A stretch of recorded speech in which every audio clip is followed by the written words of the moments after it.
Hi everyone, it's me Mang's Vlog again. Today, I'm going to prepare a simple dinner for my employer. Now, maggisa lang tayo ng ating minced pork. Yan, nilagay ko lang sa mainit na mantika. And then, hintayin natin medyo golden brown yung sa kabila bago natin baliktarin. So, niliktad ko na after 1 minute, medyo golden brown na. And then, i-mix lang natin para hindi siya magbilog-bilog ba. Yan, i-mix lang. And then, maglagay tayo ng konting minced garlic. And then, igisa ulit natin para mag-golden brown din yung medyo luto na yung minced garlic. And then, pampatanggal din ng amoy ng ating pork. And then, magbibigay din yan ng aroma sa ating niluluto. Yan, igisa lang natin.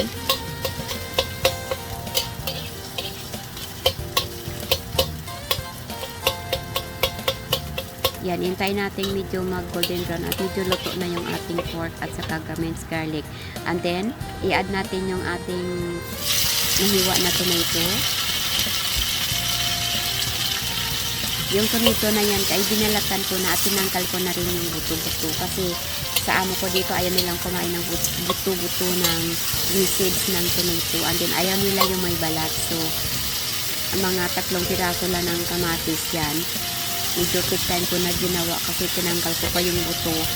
Tapos, yung balat at hiwain.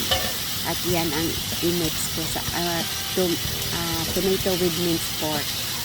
And then, nag-prepare din ako ng aking tomato ketchup.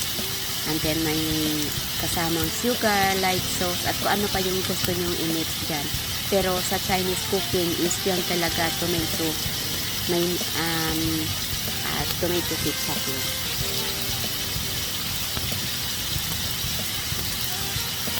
So, ayan lang. Pagkatapos na medyo igisa-gisa na natin sa ating pork, yung ating tomato, para mag-mix sila. Yan, i-mix na natin. So, pag mag-gisa kayo guys, pwede nyo tanggalin yung minced pork nyo. Pero ako, diniretso ko na kasi tinatamad na ako magtanggal. And then, i-add nyo ulit. So, nagdagdag lang ako ng konting tubig kasi medyo dry. Yan, pero yung tubig na nilagay ko is hot water yan. Huwag kayong maglagay ng cold water sa niluluto nyo. Kasi mag-iba yung taste niya pag cold water yung ilalagay nyo. And then, mag-add ako ng ating sauce, yung tomato. Nilagyan ko ng konting asukal. Kung gusto nyo matamis, okay rin. Pero sa amo ko, hindi pwede yung matamis. So, konting asukal lang yan. Lalagay ko ng konting oyster sauce, light sauce, at saka konting salt. Yan, and then, nag-add din ako ng aking slurry. Yung slurry, guys, is yung may, yung flour na medyo sticky-sticky sa niluluto natin. So, sa Chinese cooking, yan talaga ang ginagawa nila. Yan, tinikman ko lang kung okay yung lasa. Pwede natin dagdagan ng konting asukal o konting salt o ano pa yung gusto niyo. Yan, nag-adla ako ng konting asukal.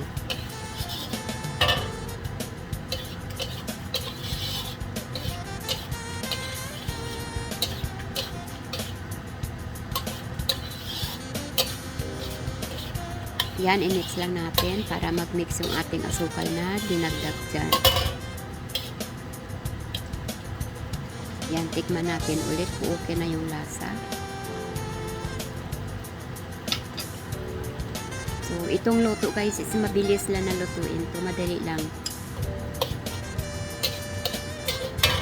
Yan, so naglagdag ako ulit ng ng kunting asukal.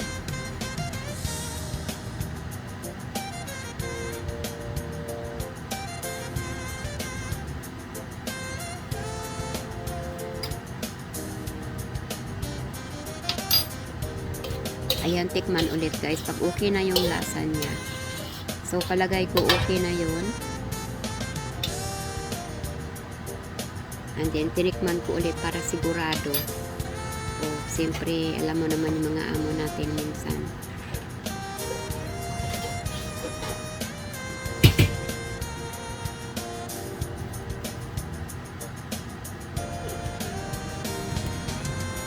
So yan guys, pag okay na, i-transfer natin sa kabila and then magluto tayo ng ating gulay.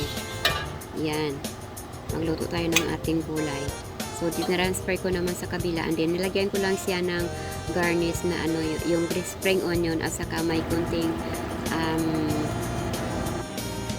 hindi ko alam ano yung may bulaklak pa, nakalimutan ko guys, sorry.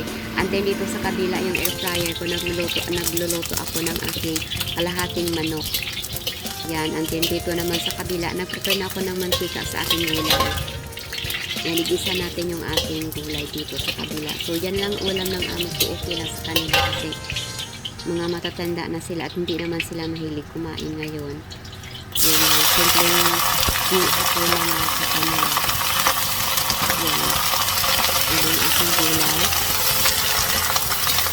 Itinita ko lang sa garlic. Yan, hindi magdagdag ako ng asin, yung salt pa.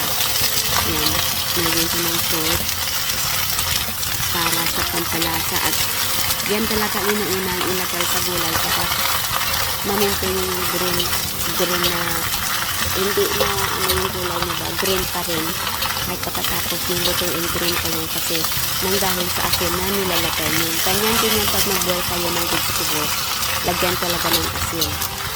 So, last na lang yung asukal nyo kung gusto nyo lagyan ng konting asukal. So, itong gulay guys is very easy at madali lang siyang lutuin. So, yan, nagdagdag ako ng konting asukal. Yan, ang gisa-gisa lang yan ang mga Chinese cooking. Gisa-gisa lang na gulay nila. Napagay ng person. Ano na yan. Yan, pag okay na, pwede na natin tanggalin. I-transfer na natin sa ating plato. Yan, very easy lang, madaling lutuin. Yan, so gayon yun lang guys. Thanks for watching.